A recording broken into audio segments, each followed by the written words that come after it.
எல்லோருக்கும் இனிமையான மாலை வணக்கங்கள். இத என்னென்ன ஆரம்பிக்கிறது? சாய்ராம் சொல்லி ஆரம்பிப்பதா?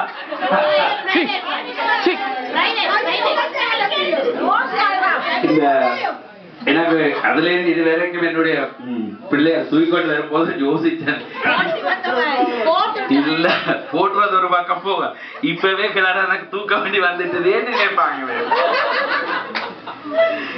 வயது போய்விட்டது, இந்த நிலைமை கொண்டு வந்து விட்டு இல்ல ரெண்டு நினைப்பாரு. ஓகே, நீங்கள் இது என்ன பொறுத்தவரையில சர்ப்ரைஸ் சொல்ல முடியாது அளவுக்கு. எனக்கு நான் தலைமை தெரிந்த ஒன்றும் எனக்கு தெரியும். ஆனா இதை சாயிலத்துல வைத்திருப்பாங்க, இங்க வைத்தாங்க என்றதான் அதுதான் சர்ப்ரைஸ். இருந்தாலும் கூட உங்கள் எல்லோருக்கும் என்னுடைய நன்றிகள்.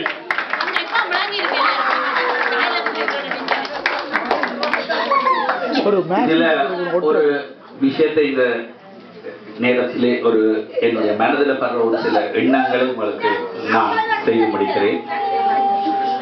இந்த கனடாவில் வந்து இது இருப்பவர்களுக்கு 199% 100% என்னுடைய அண்ணா அவர்களை தவிர மற்ற எல்லோருமே எனக்கு இந்த 1994ஆம் ஆண்டிலே பிறகு ஏற்பட்ட சொந்தங்கள்.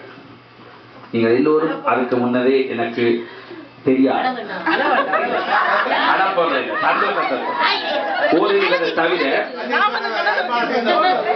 ஓரிருவரை தவிர மற்றவர்கள் எல்லாம் இங்கே கனடாவிலே எனக்கு ஏற்பட்ட சொந்தங்கள் என்றுதான் சொல்றோம். அதிகமாக நான் ஒரு சொந்தங்களுடைய வீடுகளுக்கோ எல்லாம் ஃபங்க்ஷனுக்கு சொல்ல கட்டாயம் போக வேண்டி மாத்திரம் இருந்தால் தான் நான் போவேன். அதை விட இந்த ஃப்ரெண்ட்ஸ் சொல்லி இங்கே சாயிலத்தின் மூலம் எங்களுக்கு கிடைத்த இந்த சொந்த பந்தங்கள் ஆகிய உங்களோட பகிர்ந்து கொள்வதை நான் பெருமையாக நினைக்கிறேன். இருந்தாலும் கூட இந்த 50 வருடங்களை நான் பிறந்து 50 வருடங்களை பூர்த்தி செய்கின்ற பொழுதிலும் இந்த பூமியிலே என்ன செய்தேன் என்ற ஒரு விஷயத்திலே எனக்கு ஒரு மிகவும் சந்தோஷம்.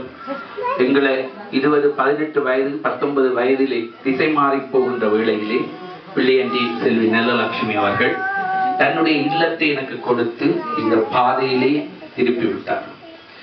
திருப்பியது மாத்திரமல்ல, கடவுள் எனக்கு பக்கத்திலே இருந்து அருள் கொடுத்து அங்கே உண்மையா நான் கனடாக்கு வருவதற்கு இந்த விதமான விருப்பமே இல்லை. ஏஜென்சி ஊடகங்களுக்கு சிங்கப்பூர்ல வந்து கேட்கின்ற பொழுது கூட நான் ஏஜென்சியை காட்டி கொடுக்கலாமோன்ற நிலையிலே இருந்தேன். எனக்கு வரவே விருப்பம். ஆனால் சிங்கப்பூர்ல ஒரு சுவாமியினுடைய ஒரு கோயிலுக்கு போன இடத்துல பகவானுடைய கையில இருந்த ஒரு ஆப்பிளை அந்த ஐயர் எடுத்து முதலில் என்னிடம் கொடுத்திருந்தார். பகவானுடைய அதோட சிலியாக செய்யப்பட்டிருந்தது. அந்த ஆப்பிளை அவர் கொடுத்திருந்தார்.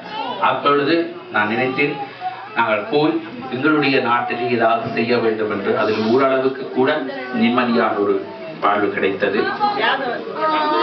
அதை விட இந்த இங்கே ஏற்படுத்தப்பட்ட இந்த புலம்பெயர்ந்த நாட்டில் எத்தனையோ பிரச்சனைகள் இருந்தாலும் கூட எங்களுக்கு ஏற்படுத்தப்பட்ட இந்த சொந்தங்கள் எங்களை ஒரு நல்ல ஒரு நிலையில வைத்திருக்கிறார்கள். அதிலே நீங்கள் இந்த தருணத்திலே நான் சொல்லிக்கொள்ள வேண்டும். உங்கள் எல்லோருக்கும் அந்த விதத்திலே நான் நன்றிகள்.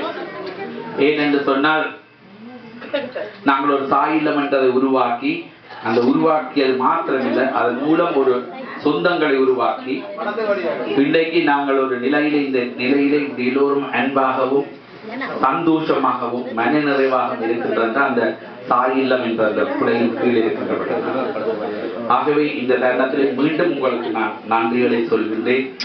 அதை விட இந்த சொந்த பந்தங்கள் தொடர்ந்து நாங்கள் எல்லோரும் ஒற்றுமையாகவும் அன்பாகவும் ஒருவருக்கொருவர் விட்டுக் கொடுத்த மனப்பான்மையுடனும் வாழ வேண்டும் என்பதையே இந்த நிகழ்விலே நான் உங்கள் எல்லோரையும் பார்த்து அன்பாக கேட்கக்கூடிய ஒரு அன்பான வார்த்தை. எல்லோரும் நாங்கள் ஒற்றுமையாக இருக்க வேண்டும். கட்டு வேறுபாடுகள் எதுவும் வந்தாலும் கூட நாங்கள் எல்லாவற்றையும் மறந்து ஒற்றுமையாகவும் வாழ வேண்டும். அதுக்கெல்லாம் வல்ல பகவான் துணை நிற்க வேண்டும் என்பதை இந்த தருணத்திலே நான் உங்களிடம் நன்றிகள்.